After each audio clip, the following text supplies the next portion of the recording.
Oh, dude, this is so stupid. But the Cindy Lou Who makes like a mech suit for the Grinch, and he wears it like Iron Man. Or like,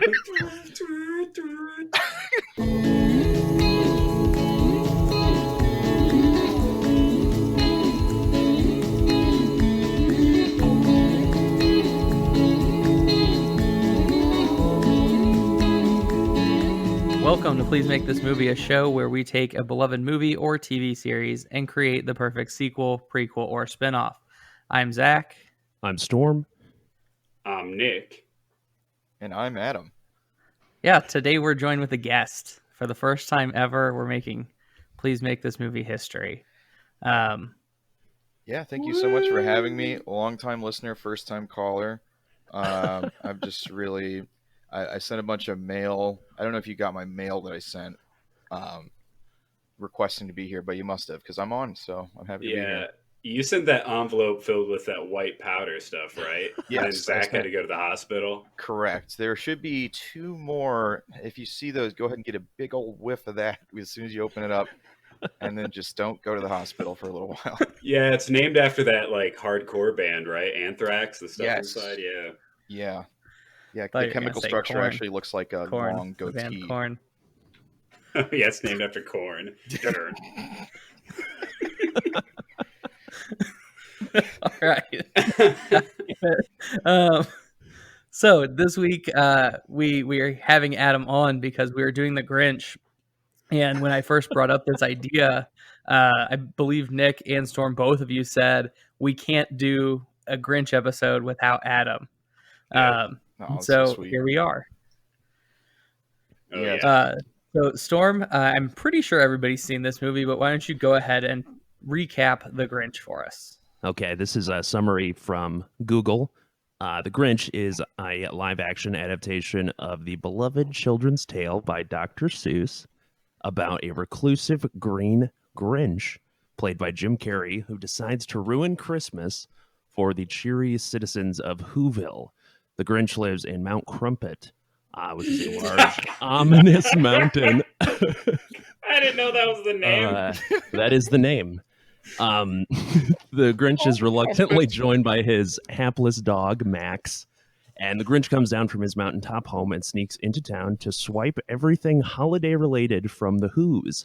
However, the bitter Grinch finds a hitch in his plans when he encounters the endearing Cindy Lou Who. And everybody knows what happens, so I'm not going to explain it further than that. Yeah, we know Christmas. It happens. We know it. And if you didn't pick up on it there, we are doing the Jim Carrey Grinch because it's probably the best one. Yeah. I don't know if that's a controversial take, but I don't think I've seen the Benedict Cumberbatch one, but How the Grinch Stole Christmas is what we're doing, not The Grinch. yeah. The Benedict Cumberbatch Grinch is weird. It has, so I've seen it multiple times because my kids are obsessed with the Grinch. And so it's got like a weird side story of Cindy Lou Who wanting to like catch Santa Claus. So like she's setting traps and stuff. And ultimately she confronts the Grinch because she catches him in one of these traps, and she wants to catch him to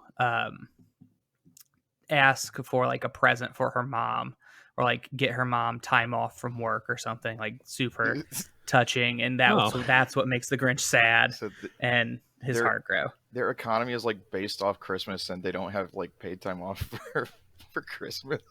No, of course not.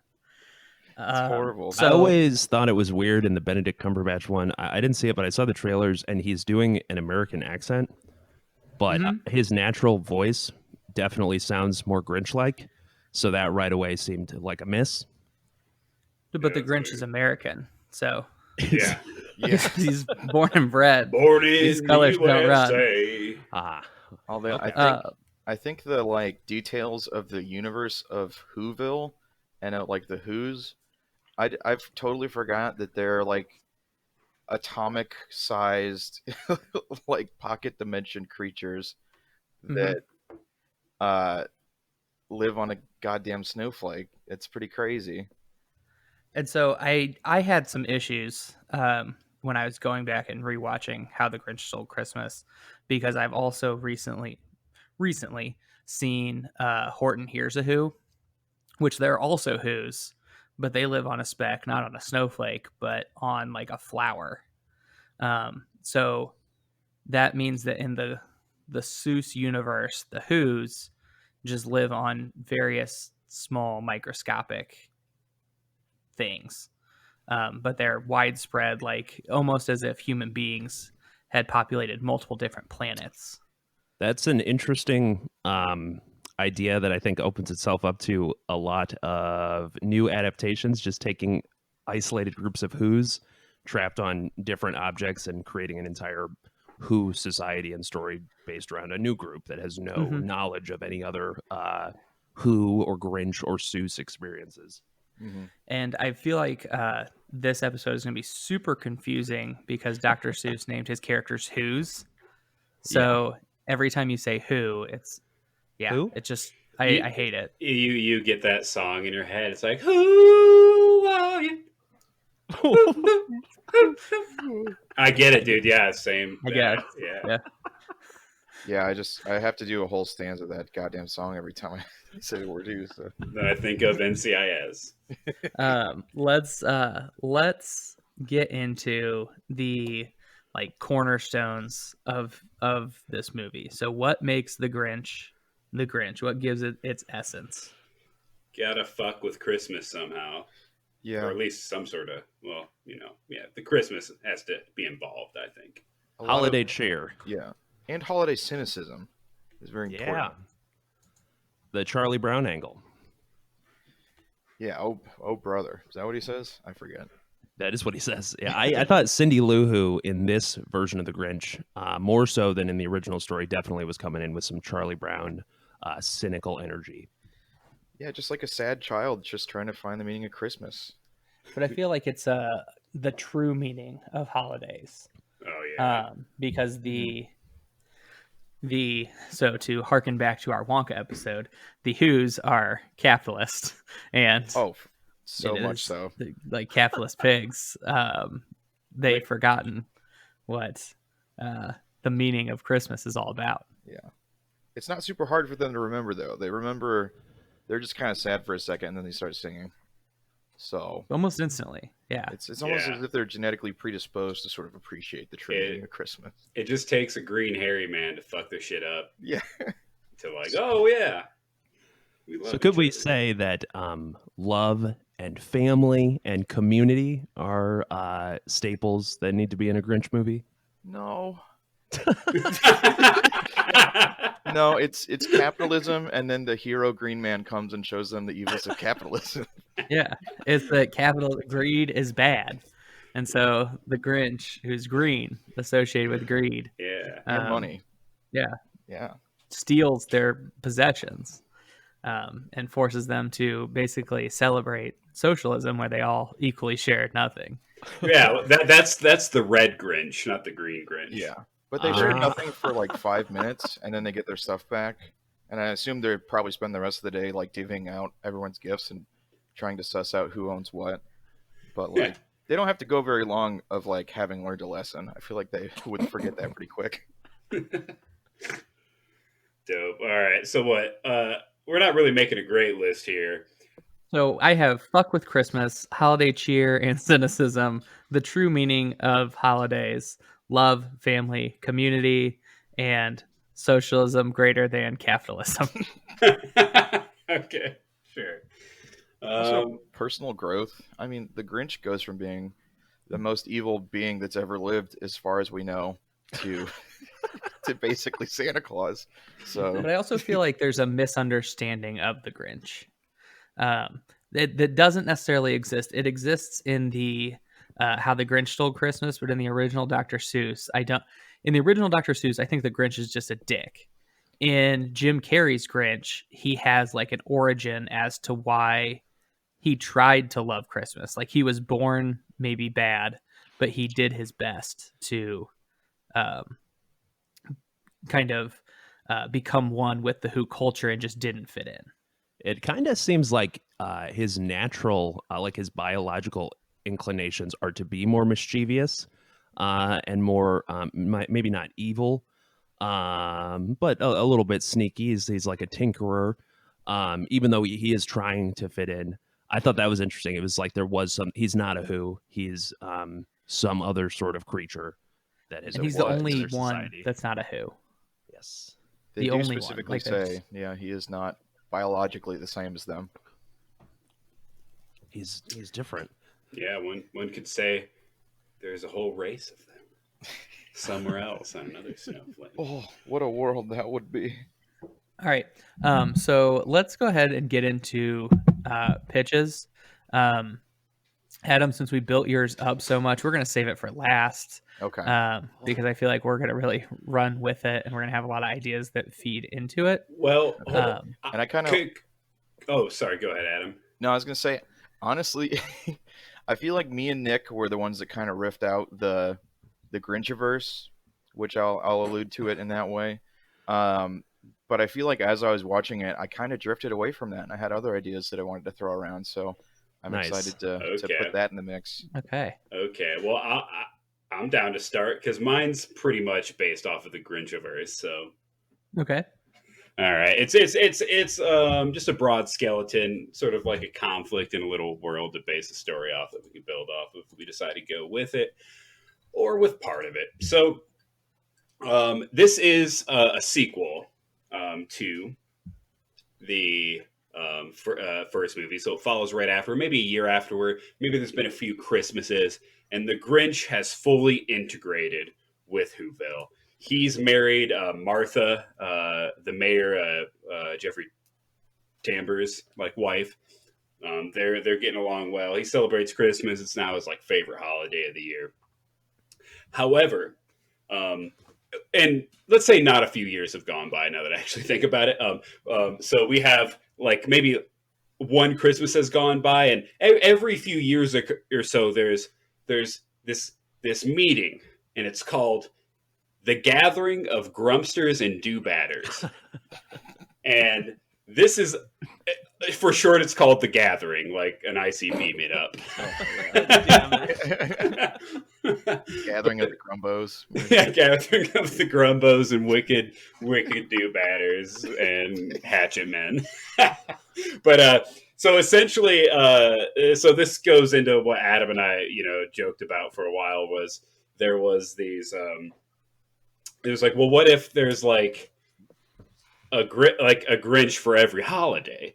What if there's just some type of beast or monster being that just fucking hates one type of holiday? And so we can say that somehow, some way, I didn't think about it this far, but these different people that live on different snowflakes. And my theory is that there was we had Whoville, but then we had another Grinch-like being who possibly who hates Halloween, let's say, lives on another snowflake, and it's the township of Hoomsters, Hoomst, and then we have all the question words. So each different place has a different question word connected to it of people that they terrorize that love this one holiday, but there's an antagonist for it. And so anyway, going back to the Gathering of the Grumpsters and the Do-Batters, it's essentially this I was going to make it yearly. It could be multiple years. It doesn't really matter. But they meet up to discuss their misdeeds, to brag, to talk about how evil they've been in ruining the town that they preside in, and torturing them. And they brag. And they also kind of have a little competition. It's almost like a holiday where they do different activities to see who can be the most despicable Grumpster. That's an award they win, the award in the Grinch movie where it's the holiday cheermaster or something. Mm-hmm. Well, they have something called the most despicable Grumpster, and they do different devious activities. But the thing is, the Grinch has had a change of heart. He's a nice guy now. So his thing is that he gets invited to the Gathering of Grumpsters and Do-Batters, and he has to go, or there's a punishment where the entire gathering will go and terrorize. There's some sort of punishment, they'll come and find him, and it'll be bad for Whoville. That's stuff we can add later if we decide to go with it. So he's forced to go, And so he goes there, and it's like these weird antics of the Grinch, participating in all these like activities where they're like messing with people, being mean, going around different like places and just like screwing around with people. I didn't plan that detailed. And it's him trying to avoid like being a bad person, but like also trying to be convincingly bad. That's kind of like the main conflict there. And what the pinnacle of the movie is I want it to be, there's this thing called the town rando picker spinner. And each year they spin this wheel and it chooses one of the Grumpsters in the gathering of Grumpsters and Do-Batters. It chooses one of their towns, and they all do like a final penultimate evil deed as a group to kind of like finalize their bond, and then they go back to each of their towns. Well, like, guess what? It lands on Whoville. And now the Grinch is torn between, what the quest is for the Do-Batters and Grumpsters, which is to burn down the Whoville sacred Christmas tree farm, which is very important to him now, but also still come off as an evil person who won't get punished or won't have any negative consequences. I really haven't fleshed out the negative consequences of if he doesn't go to this meeting, but that's something we can add later. And so that's kind of like I'm wrapping it up there. And that's basically all I have. But like the idea is that all these Grumpsters are anti certain holiday. So here I'm not going to introduce who I selected for actors to play these certain characters. I actually forgot to pick one for one of them. Well, whatever. But anyway, I was thinking if we could have the holiday. We have Halloween, and Halloween's like a mean Karen lady that gets like scared easily, that doesn't like kids having fun, or is like very religious, maybe like a very pure and proper person. And again, all these people, I don't think, like, my first thought was that they all would be like a Grinch like monster and be from the same race, but like I don't think that's to be the case. They could be weird different monsters or even look like people, but like the general vibe is going to be like a Karen personality. So they're just going to ruin a holiday. Yeah, they're just going to ruin a holiday. So they don't have to be Grinch-like, but they could be like different monsters. I didn't go to that point, but like their general personality, what caricatures are playing is like, all right, this is a character. So for Thanksgiving, there's going to be, I was thinking it'd be really, really poignant to just have a regular Native American because he's just like, dude, fuck Thanksgiving. I was thinking of like somebody who was overly health conscious. They'd be like, "Oh, don't eat that. It's so many carbs." But your idea is way better. It's a Native American. Anyway, so and then I thought Arbor Day would be a fun one, and we could have a lumberjack. Arbor Day's the one that really got the juices flowing for me, because then it just opens it up to every how deep like does not this even real holiday? Yeah, like how deep does this rabbit hole go? Like Earth Day. It's like May the 4th. Oh yeah, something. Or like National Hug a Grinch that's super Day. into Star Trek hates May the 4th. Yeah, National Hot Dog Day. I think it's granular. Like as far as it goes, like there are like millions of Grinches. Yeah. So I really like, Nick, with your idea, the idea that we're kind of subverting the Grinch, and he is becoming a Grinch to a negative thing.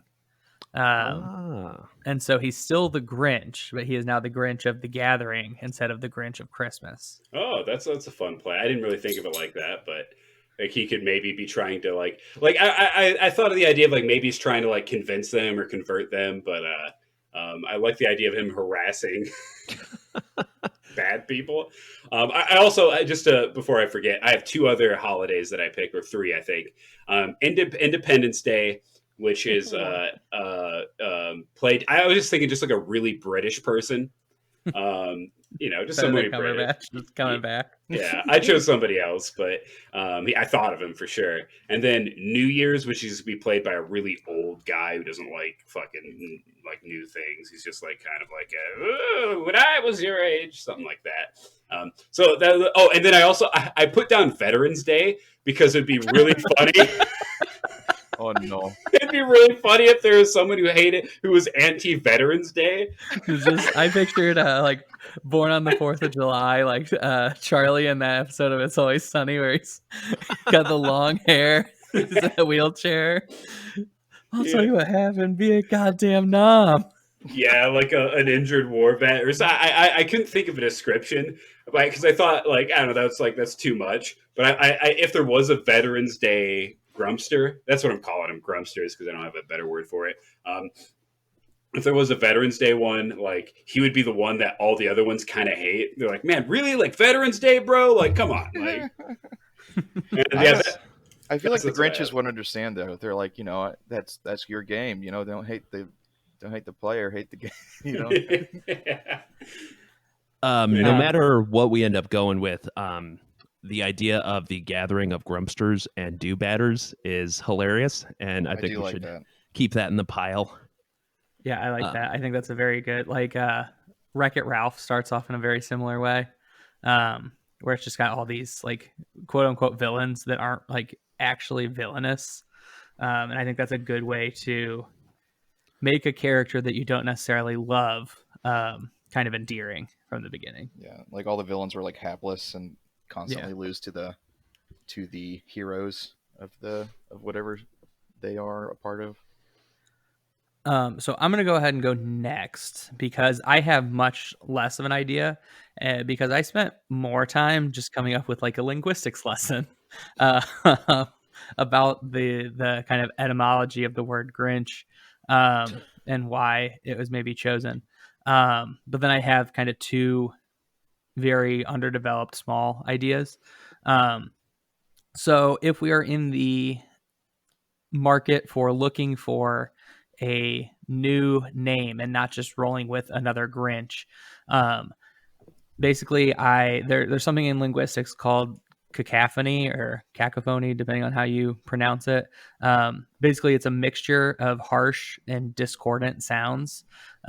So it's typically mixing like plosives like K, G, T, D, P, B, things that like have more burst to them, with hissing sounds like ch, sh, and s. So like Grinch has the hard G at the beginning and then the ch, like the soft ending. So it has, like, linguistics wise, it has a very unpleasing sound. Like it is the name of something you would not picture in your head as good because it's sounds that we associate as with like negative things.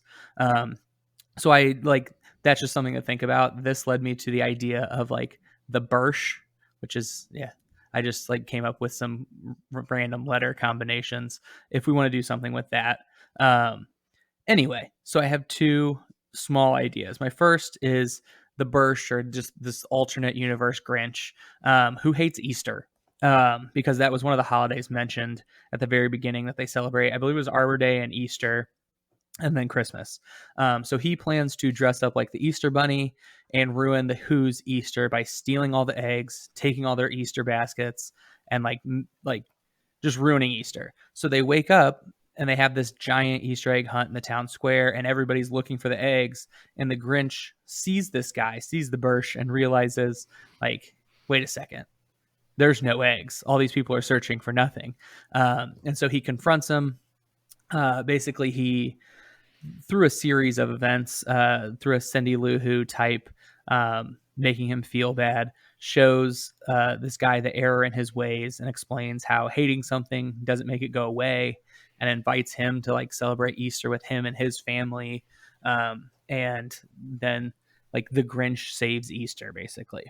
So my other small idea is the mayor of Whoville, after basically losing everything, losing Martha May, he becomes the new Grinch. So it is like a tradition almost in Whoville that every so often, just this disgruntled person, whether it be the Grinch, whether it be a Who, tries to ruin Christmas because it is the most beloved celebration of the entire like city.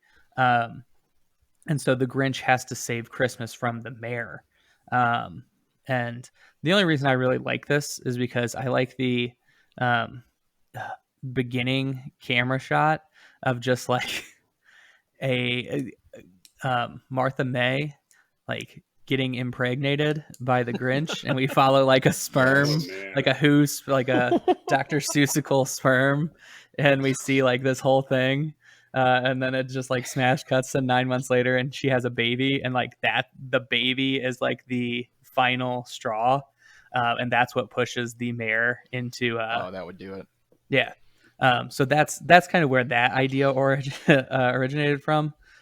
Just because I like the idea of starting with like a like fertilization scene that you know, like those movies that have that. But Yeah, it's like like, those kids movies with it. well, no, it's not a kids movie, but like they won't know. You're right. They don't know about sperm yet. No, they won't know. We'll make it cute. Dad told me when I was a young lass, I knew all about sperm. That's how we'll start. The narrator voiceover will be like, well, let me tell you, when I was a young lass, I knew all about sperm. Here's the story of how I found out about it. Good guy. All right, so those are my two ideas, and I don't necessarily love either one of them, but it is what it is. I like the name the Bursch a lot, and I like the idea of them having names with those similar sounds. So I think maybe if we do end up with several Grumpsters or Grinch-like characters, that we could all spitball some similar sounding names in the end. Yeah, I dig that, and I like an Easter bunny one. For whatever reason, I forgot about Easter as a holiday. That would have been a good one to pick. Adam, do you remember? Like, we came up with similar names because that was the joke that we did when we started all this. Because it was like we just kept singing different songs with a different like. So, for example, for the Grinch, like, you're a mean one, Mr. Grinch. Like, but there was like a dude named like Dr. Gromsh, who's like, you're a fucko. Yeah. Dr. Grumps, you're a real piece of shit. You fuck around a lot, you're dirty as shit, Mr. Grumps. Oh my God. I wouldn't be in the same room with you if you gave me $25.50. Just like it loses the plot as it goes along. Like I like that each iteration of the Grinch, like the song is less specific. Like the narrator is running out of descriptors or even enthusiasm to describe these different Grinches. Your toenails are very long. They really need clip, Mr. Grumps. You're a big fucking racist, and I can't think of anything else, Mr. Grumps. Yeah. Grumsh is good. Grumps is good. Or we could do a Columbus Day Grinch, and the narrator, the song is just like, I kind of agree with you. Like, Columbus Day is super problematic, Mr. Grumps. Yeah. We know the Vikings landed here first, but if we really think about it, the Native Americans did, Mr. Grumps. No, I like Columbus Day because, like, I feel like Columbus is the real villain, and the Grinch just the Grincho or whatever the hell they call him has to like fight Christopher Columbus to stop. Well, the Native American could be the Grumpster for both Thanksgiving and Columbus Day. Yeah. I like the name Grincho. You just said Grincho. That's really funny. I'm writing these down, these Grinch names, so we can bring them back. My favorite is the Granch. The Granch. Because there's Granch, Gronch, Grunch. I'm thinking you could do like umlauts and stuff, so like the Grunch instead, like get really stinky with it. But then I feel like you would just lose the plot so fast, and it'd just be like the Gumble, and then like you just kind of run out of unch words really quick. Well, I've got 4 or 5 of them written down. Yeah, realistically, you probably don't want them all starting with a G, but it would be really funny. Yeah, that's why I think like the Bursch and you could like the Clump or the just we're gonna have to branch out into maybe even different languages to capture all these Grinch derivatives.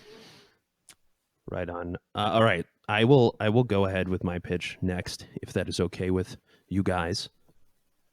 Yes. Go for it. So I did a little bit of research and found that there was an animated sequel to the Grinch called called Halloween is Grinch Night. And I tried to watch it, and it was pretty boring. So I read a quick synopsis of it, and it seems like nothing happens. It's kind of a prequel to How the Grinch Stole Christmas set on Halloween. But the interesting thing that stood out to me was the young boy character, who's the Who character. His name is Euchariah. I thought that was a particularly cool sounding name. So in my pitch, I have a character named Euchariah. So my pitch is called The Brothers Grinch. And is several years have passed since the Grinch attempted to steal Christmas. In this time, Cindy Lou Who has grown up and become the local school teacher. The Grinch has become a hero figure who spends the majority of his time embracing each individual holiday as they come and spreading joy to the downtrodden. And the mayor has grown to accept the Grinch, and he has grown old enough that he has now reached retirement age, which is kind of funny because he's the same age as the Grinch and Martha May, but we're disregarding that. They might age differently. Who knows? They age differently. Yeah. Who's are weird. So the Grinch and Martha May Whoville are married, and there are frequent references throughout the film to them wanting a child. Halloween is fast approaching. It's kind of the end of September, and the Grinch is moving at full speed to prep Whoville for the upcoming Halloween festivities. On the first eve of autumn, they are having kind of like a feast to celebrate, and all of a sudden, a vehicle arrives at Whoville, and it is the mayor's long-lost son, Euchariah, who has returned from an expedition to the lands beyond Mount Crumpet. He's traveled around the whole snowflake, and he's come back a man. Euchariah is kind of a Gaston-esque, cocky, arrogant young man who expresses immediate disdain for the Grinch. He's actively still believing that the Grinch is plotting against the townsfolk of Whoville. He's slowly biding his time. He's lying about having changed. And over the course of the film, Euchariah will organize an underground anti-Grinch task force in the town that's ready to strike at a moment's notice.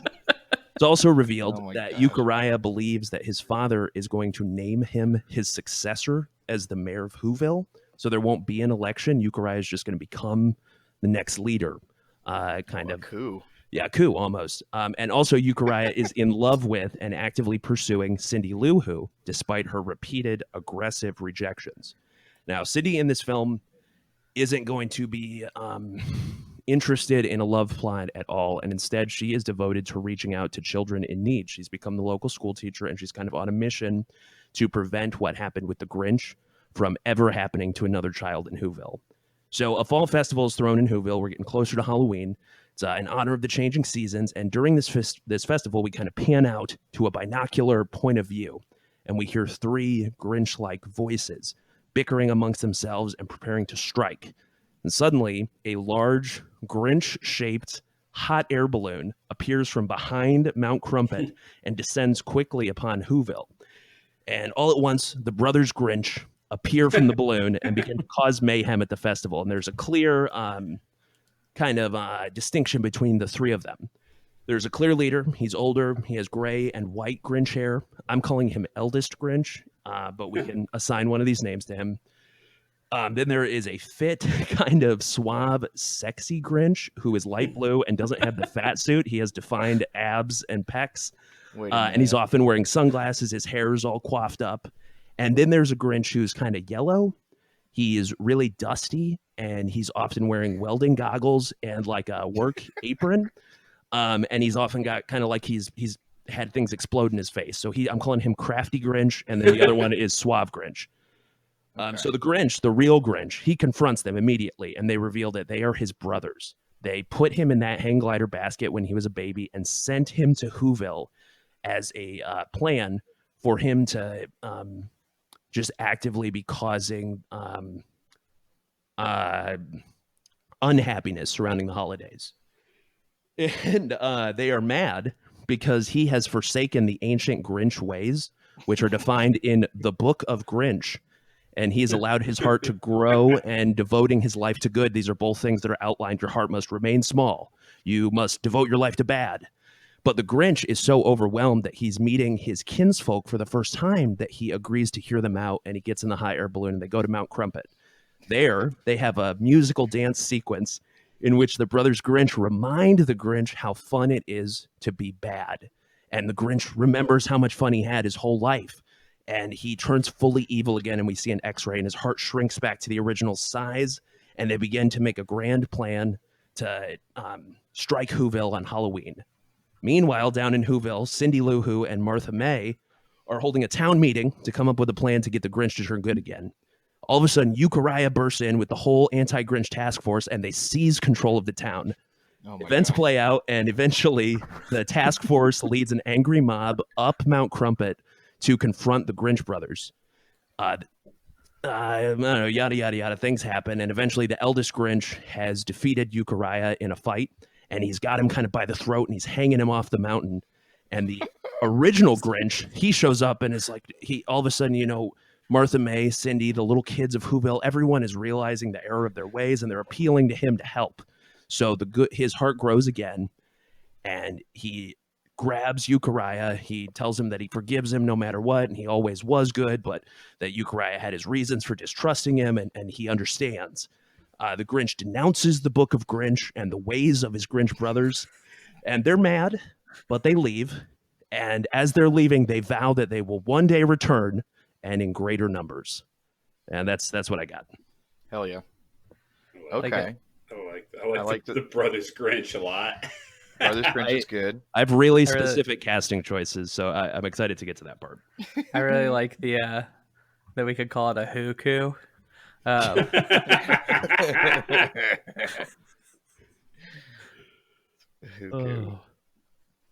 Yeah, but I mean, I don't have too many details aside from that. I did change it to be a Halloween movie, but I think that could kind of be adjusted to fit any holiday or even span the year and have many holidays in which the Brothers Grinch are maybe watching as the Grinch embraces several holidays, and so they start kind of going in one at a time and messing them up individually before their big confrontation at Halloween. Hell yeah. I'm digging it. Oh, man. This is going to be hard to decide where we go. I like that story. I feel like mine's very different also, so we're going to have me and Storm are going to have to really punch each other as hard as we can to see who wins. Alrighty. Well, Adam, do you want to go? Yeah. A couple things I want to discuss about the Whoniverse and like where everyone lives. So they live on a snowflake. My interpretation of that is they experience Christmas because they live in an endless frigid wasteland, like a tundra at all times because they live on a snowflake. So like Whoville is the only like little bastion of like humanity on this, like they're alone basically on this. And also, what happens when that snowflake melts? I don't know. I don't know. I don't know what the time dilation is in Whoville versus like I guess the continental United States is where it's at. I have no idea. I want to say in my heart it feels like a million years pass on that snowflake, and so they just experience time so slow. Okay, and then they fast, so much faster. Like, well, if we're citing Horton, here's a who. I believe they experience it at the same rate. That's true because they're gonna die. Because they're just he talks to an elephant in that. Because he talks in real time to an elephant. It's just a lower voice. So in the movie they've definitely had multiple Christmases by the time they've gotten to that point because they have like traditions and stuff. So the snowflake is a metaphor for maybe a liberal soy boy snowflake. Damn it. You know? Yeah, you know what? You read my mind. Exactly, that's exactly where I was going. It's just a soy boy's hair. It's actually a dandruff flake. Maybe the true threat to the Who universe, at least the one that the Grinch lives in, is global warming and climate change. Because the only way, if they experience time at the same rate as an elephant does, for example, then Great comparison there. then how long does it take for a snowflake to fall from the stratosphere or whichever one of those to the ground and melt and for their universe to be destroyed? That's like that's an hour. I have no idea. That might be like 3 minutes. I don't know. Yeah. Like, So maybe the Whoville that we know and love, the one that the Grinch has been terrorizing, is in like the Arctic Circle or something. So it's always frozen. I have no idea. The rules of like Who pocket universes are very, very nebulous as far as I'm concerned. But my theory is, unless you guys have evidence otherwise, that the only holiday the Who's experience is Christmas. Well, okay, so I don't know the animated version that I saw did indicate that they experience Halloween. Oh, well, that's not canon. Okay, strike. We're going with official Jim Carrey Grinch canon only. Yeah, we're going with Jim Carrey. The one that Dr. Seuss intended.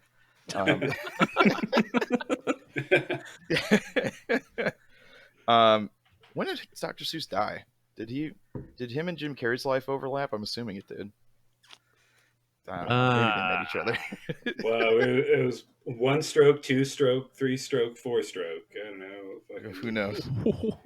Well, I have no idea what you just said. I don't know. Like 1 fish, 2 fish, 4 fish, blue fish. I don't know. Isn't that a fucking Dr. Seuss poem? Dr. Yeah. Seuss died Well, he was in alive during World War 1891. 1891. 1991. 1991. I was like, wait a minute. World War II didn't happen in the 1800s. Because I know he was at least alive when it was, I guess, okay to make Japanese people look not so great. Which is World War II. So. Yeah, World War II. Okay. Would it be crazy if Dr. Seuss was making cartoons about Japanese people in 1891? I'm just saying. Yeah. Oh my god. Just like for no reason at all. Yeah, I don't even know if those stereotypes had really crystallized by then. Like, I don't. Yeah. Well, the reason I'm bringing all that up is, I was assuming that the Who's are alone in a horrible wasteland, and the only solace they have in their miserable lives is Christmas. So that's why Christmas is really important. And that's why it's so tragic that capitalism really got in there and took it over.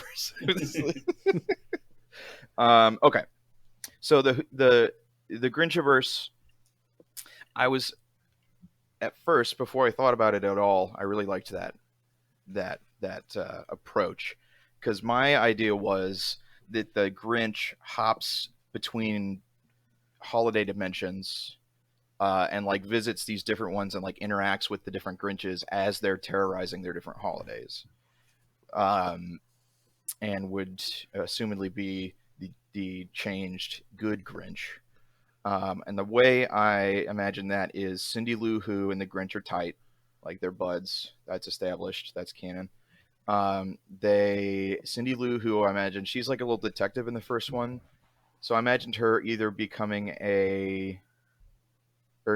specifically a theoretical physicist who like tapped into quantum physics and figured out how to like dimension hop basically between these different universes.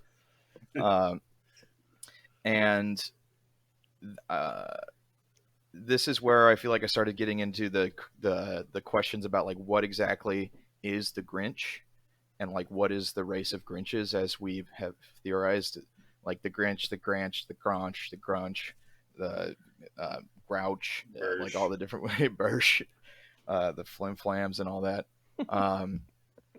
So I imagine they're either a ancient race. I believe, I forget who threw that out. I think Storm did. That the like precursors of that race are genetically inclined to hate holidays. They just hate it. And I think there's a strong argument that in the Grinch that is established that it is strongly genetic that the Grinch hates Christmas, because he hates it as an infant. So my first idea was that the Grinch hops around and like is just sort of caught up, sort of like Bill and Ted's Big Adventure, like ends up in all these wacky situations with the respective Grinches of the different universes they hop to, and the Grinch trying to like rectify that, because at this point he's good, and I would assume sort of abandon his love of hating holidays. Um, but and I think it gets really complicated just trying to figure out like why are they doing that and how are they doing that. The how is a machine that Cindy Lou Who built, but like I couldn't really think of a conflict that would like push that narrative of like why is he going around all these different universes? Why is he going to Arbor Day Town where the Who's live in a lush forest and the Grinch there is just a man with a flamethrower like going through so, like that sort of thing. I feel like that's hilarious, but there's not a lot of narrative drive in that. So my other idea I had was that the whatever all-powerful Grinch consciousness identifies that the Grinch failed to destroy Christmas in Whoville and bring the Who's to their knees. So a new, more effective Grinch is sent, like maybe around the time the Grinch turns, another Grinch is sent, like another sleeper agent is sent into the Whoniverse, and I don't know, is either already an adult or grows, and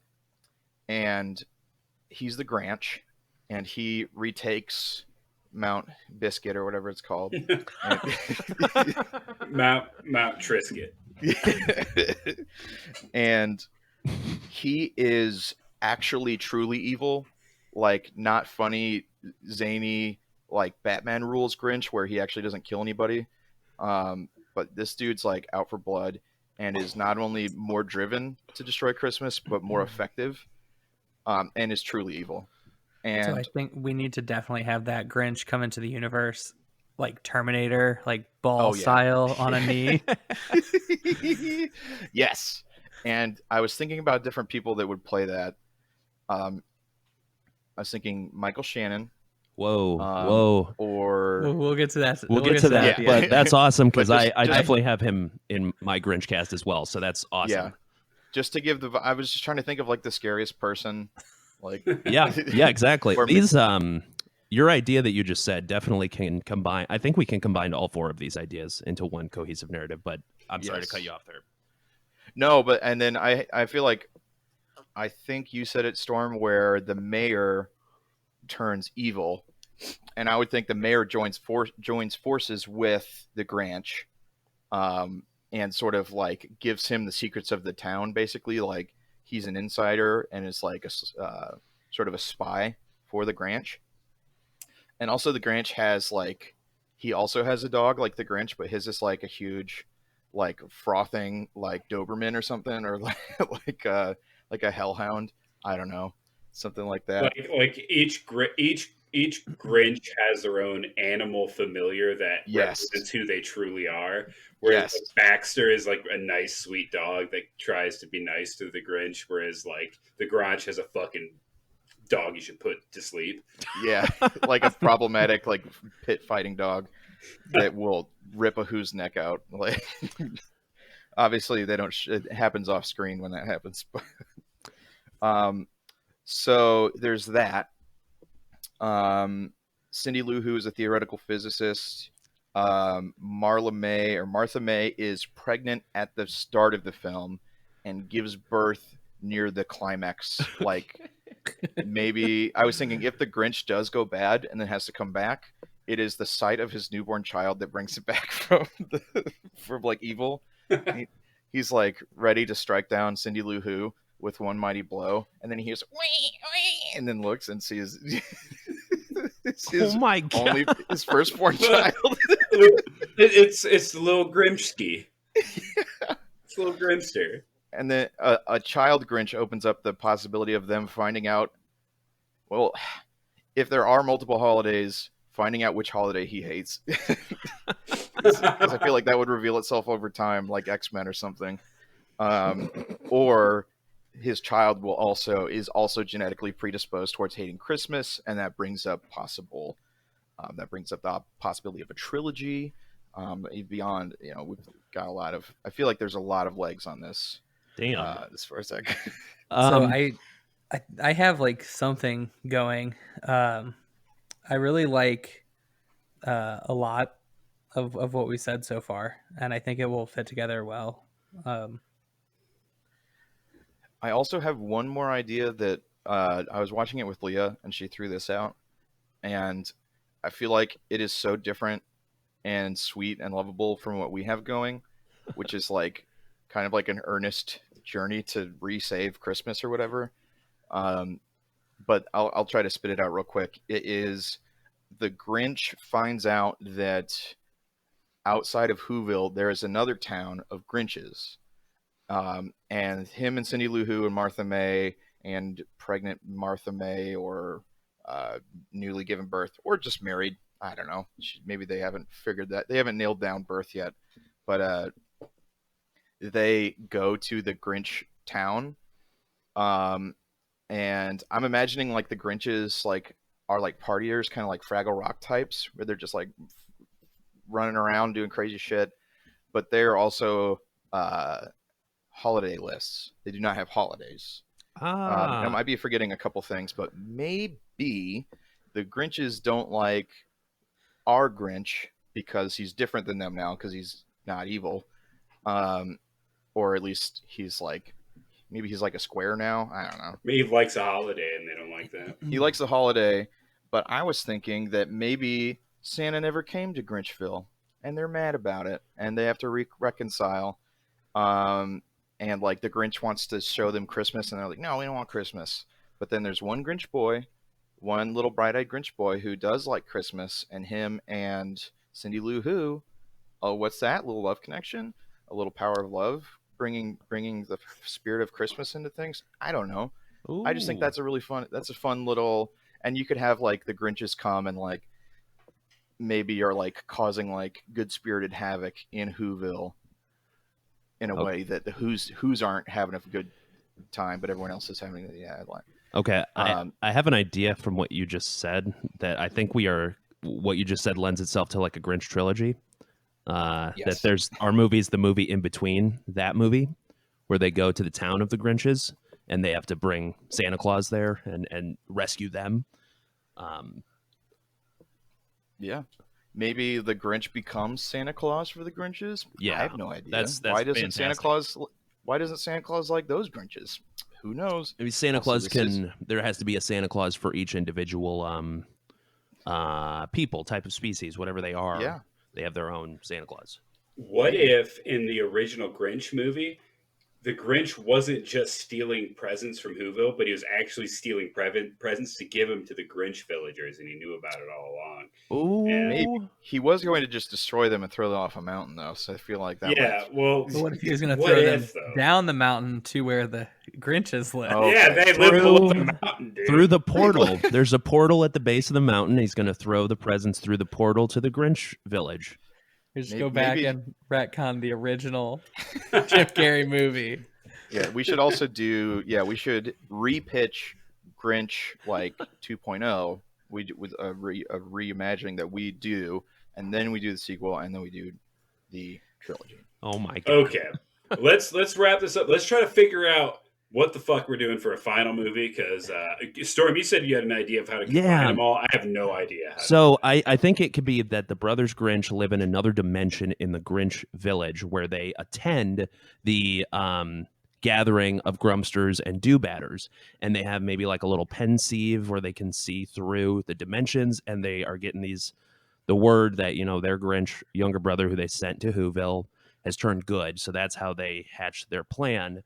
But I think the leader of this group, or maybe there's a guy there who's the worst one, and he is like, brothers Grinch, like, you're gonna go there, but you're gonna have positive feelings for your kin, your youngest brother, so I'm coming too, and I'm gonna make sure it goes right. And they try to like dissuade him, and they go ahead, but he comes through as well. So there's like these guys who are kind of like the Grinch, but they're they're bad, but they could turn good. You see the good in them. And then there's this Terminator evil to the core Grinch that also comes through, who I think should be called the Bursch, because I like that name a lot.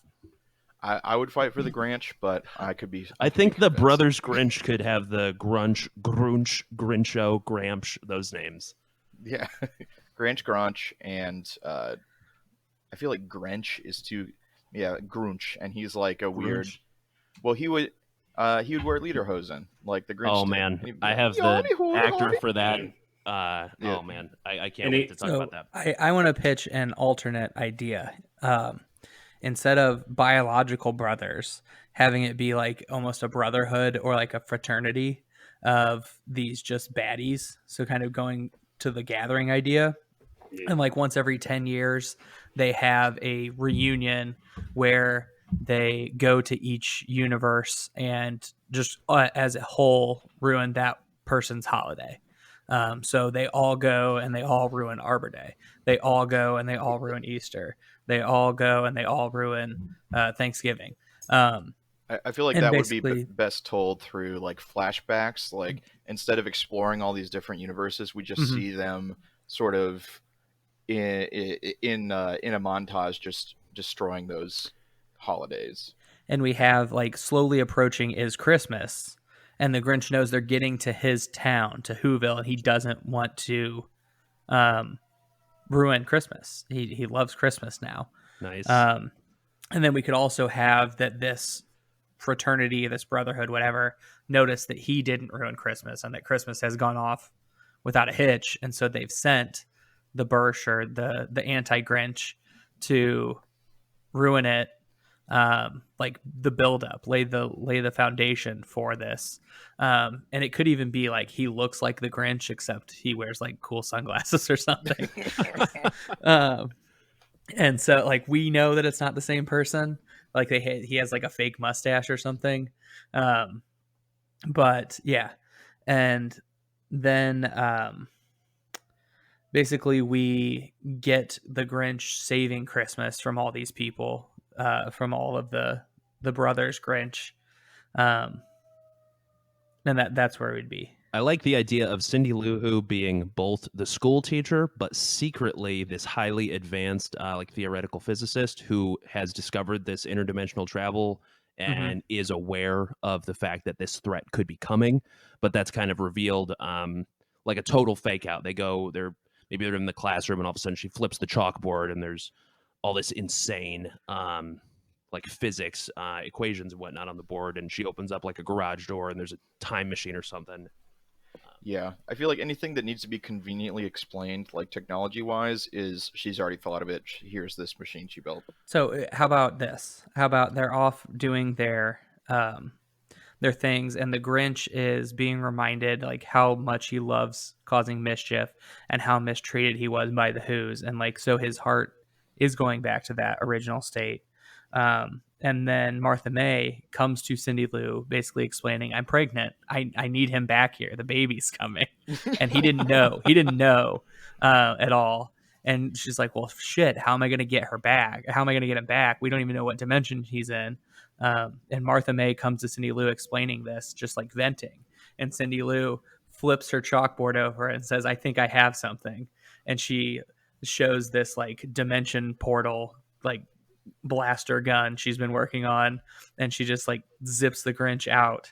And then we could even have like a face off between the Grinch and the anti-Grinch of which one is the real one. And then I like the idea. Sorry. And then I like the idea of Adams, of the birth of the child, the cries of the child, or seeing his child that is a mixture of Grinch and Who, being the reason that he's like, I can't fuck the Who's over. My son is a Who. That's fantastic. I really like the idea of the anti-Grinch. Zach, I think you brought this up. Teaming up with Jeffrey Tambor as Augustus Mayhew, who's kind of fallen out of favor because he didn't like the Grinch and he bullied him. So he is kind of facilitating the anti-Grinch's antics throughout the town as he causes mischief and mayhem. So it could be that the anti-Grinch is going there to ruin the good name of the Grinch, to make people hate him again, because the whole plan is the Who's have to hate the Grinch so he has a reason to ruin Christmas. Well, I had the idea that so there's the Brothers Grinch, and then there's like the Bursch, who's super evil, and then there's good Grinch. So maybe the Bursch sends the Brothers Grinch to Whoville to remind the Grinch of why it's so cool to be evil, and they're not successful. And then the Bursch sees what's going on. He's like, if you want the job done right, you got to do it yourself. Kidnaps the Grinch, goes back through the portal to wherever, I don't know. Maybe he lives in a world where he's truly destroyed that holiday, like, and is like, I don't know. Maybe does like a Clockwork Orange and like straps him to a screen and like shows him evil stuff. I have no idea. And then the Grinch temporarily goes back to being evil, is terrorizing Whoville again on Christmas Eve of all days, and then at the stroke of midnight, his son is born. That's such a good climax. His son being born. It is. So, do you think we should have a joke where there's like she's rushed into a hospital. There's doctors. She's you hear her screaming, giving birth, but then a baby comes down in a little parasail basket. So it's like, oh, what are we talking about? Yes, but I still like the idea of her being pregnant and us acting like it's biological. So then it's this fake out joke with the baby coming down in the basket. That's such a good point, does she give birth to? Oh, it's just a joke. Just like a blanket. Yeah. There's not. Yeah. She's got the blanket. Or maybe. Okay. I totally forgot that they have the story. They don't copulate. So yeah, maybe instead of the. Well, we don't know. We don't know how Grinches are made. That's how Who's are made. Yeah. Oh yeah, because my theory is that the Grinches are sent to holiday worlds to grow up and destroy them from within. So basically, they're like the Grinches are like Saiyans from Dragon Ball Z. I think they're sent as infants to grow up as monsters and just actively destroy whatever world they land on. Maybe a little new Grinch lands on Martha May's doorstep, and its name is like Grinchy May. Grinch doesn't have a last name. So I think his last name is Grinch. Oh, his name is Mr. Grinch. Yeah, his name is the Grinch.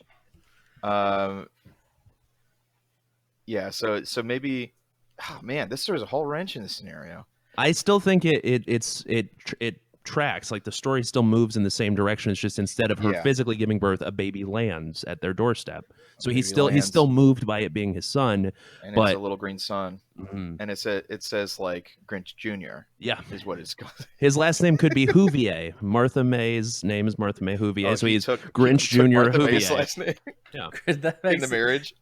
Yeah, he didn't have his name was Mr. Grinch. He just had one name, so we do not know the naming conventions at all of Who's, so it's not like. Okay, let's back it up. I feel like we're getting in the weeds a little bit. This is a straight line in my mind. Okay, so basically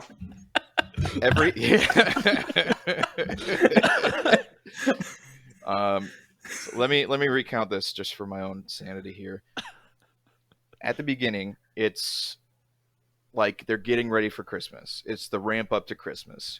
The Grinch is like, I feel like he still wouldn't know the Christmas like rituals yet. So he'd be like playing along, but like wouldn't be having the best time because he's still like not the most cheerful dude. He's just like nice now. So he's like going through the motions. In my version, I think he's the mayor. I feel like he gets elected mayor. Nice. Also, I forgot to mention that. So the mayor has fallen into like kind of like a shameful status. Yeah, or he's not the mayor. Maybe he's the holiday, like the permanent holiday cheermeister, which is like all the good duties that the mayor is still the mayor, but all he is just the mayor, and so he has to do like shit. Oh, okay. He doesn't get to do the fun stuff. The Grinch gets to do all the holiday like fun stuff. Just the wind's taken out of his sails by the Grinch, just completely. So he's completely crestfallen. He goes up to Mount Crumpet to wallow And at the same time, meanwhile, like in the background, we've been seeing like the Birch and the brothers Grunch, like maybe in shadows, like looking through a crystal ball, just like, wow, this can't be. Like the Grinch didn't steal Christmas. We must go and fix this. This I don't know what. Like, is it like a prophecy? Like I have no idea. It's just that their duty. Yeah, he's failed in the duty of the duty. Grinch. It's outlined in their religion. And then you hear the Birch go, "It is time, go," and he sends them through a portal. They have to live in a wizard's tower. Like, nice. Yes. They have to live in a wizard's tower. So they go through a portal. Boom. They come through on Mount Crumpet at the same time that this crestfallen mayor has hit rock bottom, and he makes a deal with these demons. For all I know, they want to turn the Grinch evil. He wants to get rid of the Grinch. He becomes a spy for the brothers Grinch. Maybe there's some like framing, like they're trying to frame the Grinch for doing these things they really didn't do because the brothers Grinch did it. Blah blah blah. But then he defeats the brothers Grinch. I don't know, kicks the mayor in the nuts or something, and like he's victorious. So we think this is like Act 2 or 1.5. I don't know. The Birch sees that the brothers Grinch has failed, comes through, says, "You're coming with me," takes the Grinch, boom, back through the portal. He's off in another dimension. He's turning the Grinch evil, and the genius Mary Lou Who needs access to like some technology and needs the mayor's help. So like goes to the mayor's like, "Please help me." I don't know, or just somehow or other is able to use her knowledge to go through the portal. At some point, there's a child, Grinch Jr., that comes through, but he, oh man, help me out here. I like the idea of the child being the climax, like the Gramps, or I'm sorry, the Birch.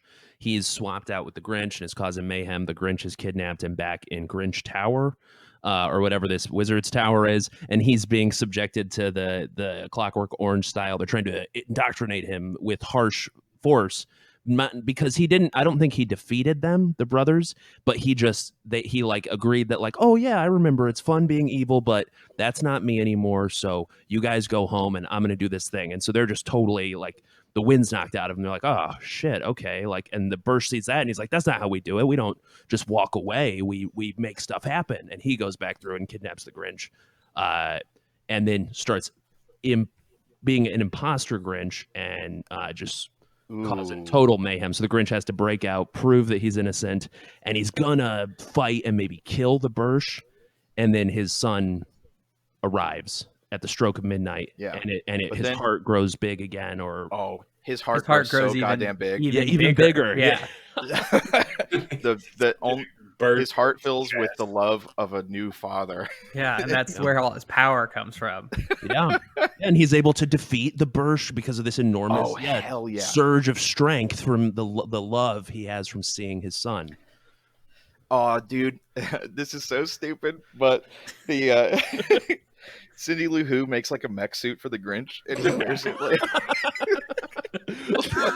like Iron Man. Or like, I'm imagining like Batman's armor suit when he fights Superman, how it's just like a dumbass knockoff of Iron Man. Yeah. So it's a green knockoff. So but it's hairy and green. Yeah. To incorporate that, I feel like they come back through the portal at Mount Crumpet, and the Grinch is like, "How are we going to make it back in time?" And Cindy Lou's like, "I've been working on something up here." Yeah. And she pulls the curtain off of this mech suit, and then we have the Birch just causing chaos. And then what's that? Flying through the air, we have Tony Stark Grinch, and then he just like comes in, Superman punches him. Oh, but it would totally have the like fat Grinch gut. Like it's got to be. Yeah. Instead of like beams shooting out of his hands, it's just like Grinch burps of green gas and like farts and shit. Like, he's got like a candy cane like Gatling gun. Like he comes so instead of punching it, he comes flying in like way too hot and just crashes, and the entire suit is ruined. Yeah, he's got to like So, but one thing I feel like that is not coming across is the Grinch. Jim Carrey's Grinch, circa 2000, is the wackiest motherfucking movie.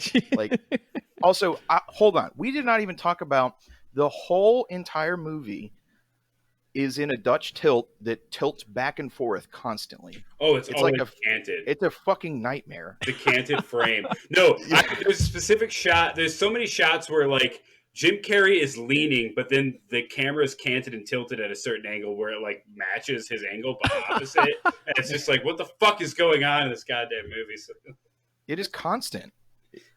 I liked it. I like it. It's this constant sense of unease, and Jim Carrey's performance is extremely unhinged. I believe so Jim Carrey has ADHD, and in the makeup and all of that, he was sweating profusely and kind of delirious. So he just went nuts with it. He used that energy to inform the performance. So there's something kind of special in the particular insanity of the cinematography, the filmmaking, and then that performance perfectly meshing together. Yeah. Like, I feel like the only bit of earnestness in this movie should be the Bursch, where I feel like when the Bursch is in frame, boom, stone face, flat, like not tilted camera. Oh God. Like, on him. like truly this dude is evil, and everyone else is like just fucking around, but the Bursch is a fucking maniac and will kill you. I love that. To bring in some of the zany like Grinch humor, I like the idea of the mayor going to Mount Crumpet and like he's going to try to become the Grinch, so he's like eating banana peels and stuff, but it's just too gross. And that's when he's confronted with like, oh yeah, I had to become the Grinch, and so he eats it. He's like, oh, how does he do that? Like, I don't understand. Like, and everything's too gross for him. Yeah, it's too gross for him. Then the brothers Grinch come, and that's his in to ruining the Grinch's life, because he couldn't do it himself. Jeffrey Tambor is a particularly talented comedic, like physical comedic actor. I think of him as George Sr. in Arrested Development, and I can immediately like picture him eating these banana peels and the gross face, like, ooh, I want to, but I can't. Oh, it's like him in Arrested Development when he's in the attic. And exactly, just like, yeah, it's exactly what it would be. Nice. Do we have a movie here? I think we do. I think so. The movie just happened. He sees. So I also like the idea of we tease that she's gonna have a birth, and she's saying like, "Oh, he's coming," and then somebody like runs outside and catches it like cuts from that to somebody running outside and catching the baby out of the air, and it's like he's here, and hell yeah, and then the Grinch somehow like. He's like about to be defeated, and then we have to like Simba hold up baby Grinch, and he sees this mixture of like a Who and a Grinch, which I don't know what that looks like at all. But that's like what makes his heart grow. And then he if you guys ever watched wrestling in like the 90s, he does like a Shawn Michaels kick up where he's like on his back, he kicks straight up to his feet. And then it's on, and like it's done. The Bursch is done because he has the power of a father. Yeah, he's got like, dad strength. You think the mech suit does it, but then he fucks it up like by some weird zany accident. I think we have to just have him crash. I think he has to come in and just immediately destroy the mech suit. Yeah. Like when he doesn't even land a punch. He just crashes immediately. Yeah, when he came in with his sled in the original movie, he immediately crashes. As soon as he launches, he's just spinning through the air, and he's literally screaming, "We're gonna die! We're gonna die! We're gonna die!" Oh, yes. By the way, in that original movie, he says in that scene he says something like "bitch." He uses the word "bitch." Really? Oh, what? Yeah, what is it? It's like, oh my God, hold on. Bitch. Yeah, when did that happen? In The Grinch. I swear to God, he says bitch. Bitch in The Grinch is a good rhyme. Oh, yeah. While he's looking that up, I want to do a little diversion. And at some point, I thought of a very... The power is bitchin'? Powder is bitchin'. He says the powder is bitchin'. Wow. I mean, that's not that crazy, but it shocked me because I didn't... That was weird. Yeah, I did not notice that at all. But yeah, my little diversion. I was going in like maybe this gets into like a surreal, like weird, like psychological thriller. I don't even know, but I thought of a Grinch, directed by David Lynch, and it'd be called Lynch's Grinch. God damn it. Well, with Lynch's Grinch, all those Dutch tilts would be reserved for very, very particular shots. So it'd be super flat and eerie and uncomfortable, a lot of wide space. Then all of a sudden, once you see that tilt, it's like, oh shit, something's happening right now. But like there'd be like all the alternate Grinches would just be Grinch doppelgangers. They wouldn't be like all these weird different things. They'd just be scary, like very driven, very evil doppelgangers. Anyway, I just thought Lynch's Grinch was funny. That is funny. So I think we have a movie. Do we want to go ahead and move into casting it? Definitely. Bursch is Michael Shannon. Yeah, I agree with that wholeheartedly. I had Michael Shannon as eldest Grinch, but I mean Bursch he's the most psychotic actor I can think of, like who has rage just buried beneath the surface at all times, in all gestures and all looks. I believe that he may be an evil person. I think we, as a podcast, really like Michael Shannon. Oh yeah, Michael Shannon's awesome. I feel like he is constantly being cast in movies by us, but yeah, I agree. I agree with Michael Shannon is a good, like, he's scary, but he is not. He's not so intimidating necessarily to be like scary because of physical strength. Yeah. Yeah. And I feel like he could slip on a banana and fall, and it wouldn't be too much. Like I was thinking about like Werner Herzog or something. Oh my god! And it's like, I don't want Werner Herzog to slip on a banana. Like that's too much. He's like, I am Werner Herzog, and I am very scary. Zoink! Wow! It's just like, okay. That's just too much for me. So are we all in agreement that the Bursch shall be portrayed by Michael Shannon? Yes. I think that works. Yes. Awesome. So what we have the Brothers Grinch. Well, what about the Grinch? I think Jim Carrey would reprise his role. Bring him on back. I didn't cast Jim Carrey. Okay. I cast Joaquin Phoenix. Oh my god. But I feel like the movie we made is maybe too funny for Joaquin Phoenix. Yeah. He does have like some comedy to him. But I cast him in a little bit more serious Grinch role.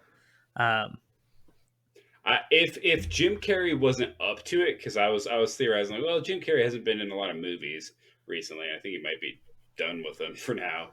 I was thinking Bill Hader would be not a horrible replacement. I like that. I think that's good. But if Jim Carrey agrees to come back, so in our fictional movie, I think Jim Carrey would just be good to reprise his role. Yes. I like Bill Hader because it hits, and Michael Shannon also has this aspect to him. There's something that I think it's a certain actor that has like an impish face, if that makes sense. It's the upturned nose and the high cheekbones. That's kind of the defining Grinch face factors. So that being said, my Grinch family... or other Grinches as like suave, sexy Grinch. I had Joel McHale from Community, the main guy, and then I had Rainn Wilson as the crafty, dirty kind of like explosives expert Grinch. No, I like those. I was thinking, since it's a trio, that you pick an existing like pop culture trio and make them that. Workaholics. I see. Dudes. Yeah. Or like Seth Rogen, Lonely Island or something. Yeah, Seth Rogen, James Franco, and Danny McBride. Oh my god! Like an existing trio that has a lot of chemistry together. Yeah. I'm trying to think of what John C. Reilly, Will Ferrell, and I don't know. Who would be the third there? Adam Scott, Robert Duvall, because of Step Brothers. Yeah. So I was thinking Adam Scott from Step Brothers, or Robert Duvall, or even Sacha Baron Cohen from Talladega Nights. Oh yeah. That was someone I was thinking of being the Grinch. Yeah, he's got the Grinch vibes for sure. Sacha Baron Cohen could be the evil villain, I think, too. I think he could pull off either. Yeah. I agree. What about the mayor? Are we just going to try to do Jeffrey Tambor again? I definitely he's think pretty so. old, but yeah. I mean, still throw a wig on acting. him. He's good. It's not. He was like not the youngest man in The Grinch either, although that was 20 years ago. I can't think of anybody who I would want to replace him. Yeah, I had Alan Cumming. Oh, okay, yeah. But I just felt like kind of what you did with your casting of people with like impish characteristics. Yeah. So that's where I came up with him. And then I think Cindy Lou and Martha May are the only ones we really have left. Yeah. So for Cindy Lou, I had either Anna Taylor-Joy from The Witch and What the Queen's Gambit, Mhm. or Dude, that's perfect. or I like that one a lot. Chloe Moritz was my backup. The first one. I like the yeah, eyes. I like it. Yeah. She looks like a Who, kind of off the jump. What was it, Martha May? I think the same actress. I'm not sure who even played her in the original. It's Cheryl Hines, I believe, Okay, played her in the original. Cheryl's coming back. The girl who played Cindy Lou Who is Taylor Momsen. Yeah, she's in like a band. She's in like a hard rock band, I think, which is like a weird turn. See, I feel like there are two people in the Grinch Stole Christmas that have an affinity for the Grinch or green hairy men, and one is Cindy Lou Who, and one is Martha May, who is so horny for the Grinch immediately and the whole time. Yeah, Their whole life, yeah, even as a kid. But is this She, like- playing? Sorry, is this sequel playing immediately after, like a pretty recent sequel, even a few years? Because everyone is literally 20 years older. Oh yeah! Oh my god! well, I think we can just jump. We did say that the Who universe, nobody really understands how time works, so we don't know. See, I don't think we have to say. I was imagining the very next Christmas. Yeah, because I think feel it like would in be somewhat 20 years he frequently. would like have it down. Like he'd be the Christmas whatever. He'd be the king of Christmas, like for sure. I mean that's so much time just like living the life. I feel like the year after is the interesting one because he's like in it, but like is still like fish out of water, kind of culture shock a little bit. So yeah, maybe I think Cindy Lou Who would need to be a young actress. Or it could just be that it takes 10 years to get to the next Christmas. Ooh, Christmas is every And that's why they do it 15 so years. big. Okay. So that's not important. That's plot stuff that we already said was fine. So last person we need to cast then is Martha May. We talked about bringing Cheryl Hines back. I just want to pitch Lady Gaga as a Who. Just because That's I think great. I literally, when I was casting this movie, typed in eccentric actors and just ran down the list and tried to figure out where they would fit. But yeah, I like her in the movie as somebody who could maybe have this like song that is talking about how good the Grinch is, that he's you're not a mean one.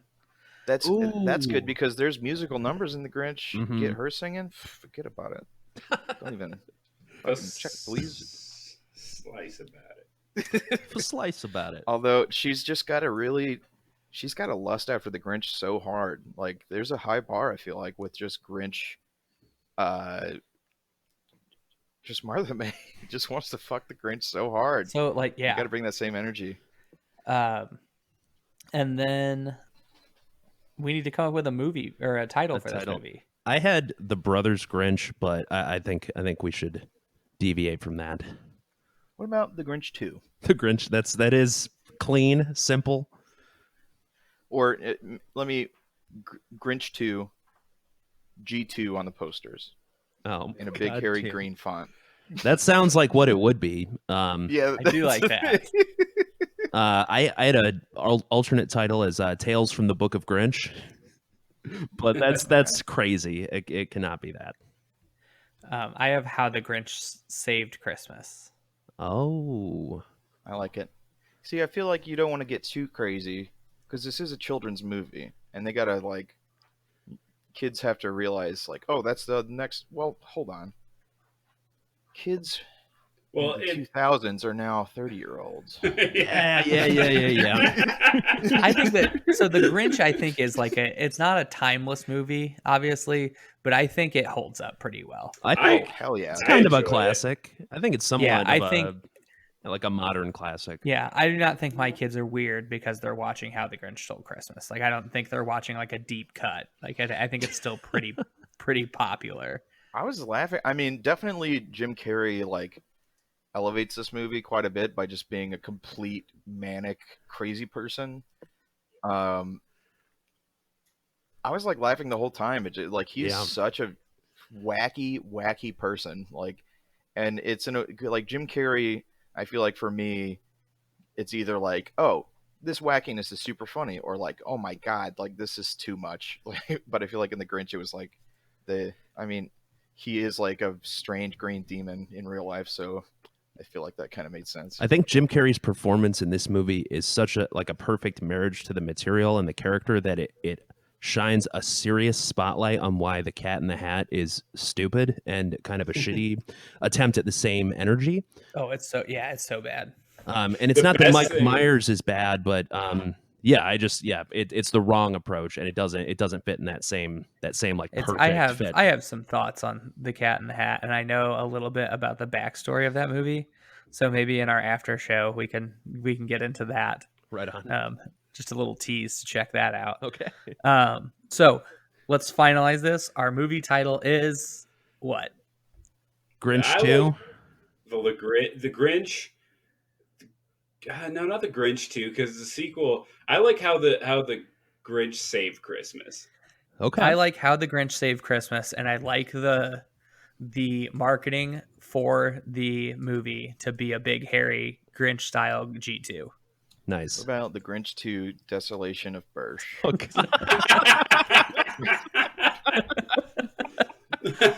Oh my god. The Grinch 2, the One Tower. Oh, no. Which is the Grinch? The Fellowship of the Brothers Grinch. Grinch. Grinch versus the Brothers Grinch and the Mayor and the Birch. You'll figure it out when you watch it. It's just a very long, convoluted title. I like How the Grinch Saved Christmas or just Grinch 2. Boom. G2. G2 : How the Grinch Saved Christmas. There it is. That's, Perfect. That's how it That's usually gotta be goes. it. There we go. Let's throw the colon in there, and now we're professionals. Yeah, I mean it's got to be like a little bit like Hollywood stupid, so I think that works. Okay, so let's go ahead and sign off here. Please make this movie. Please make this movie. Please make this movie. Please, sir, make this movie. It would make the world mean that. Okay. God damn it, you ruined it.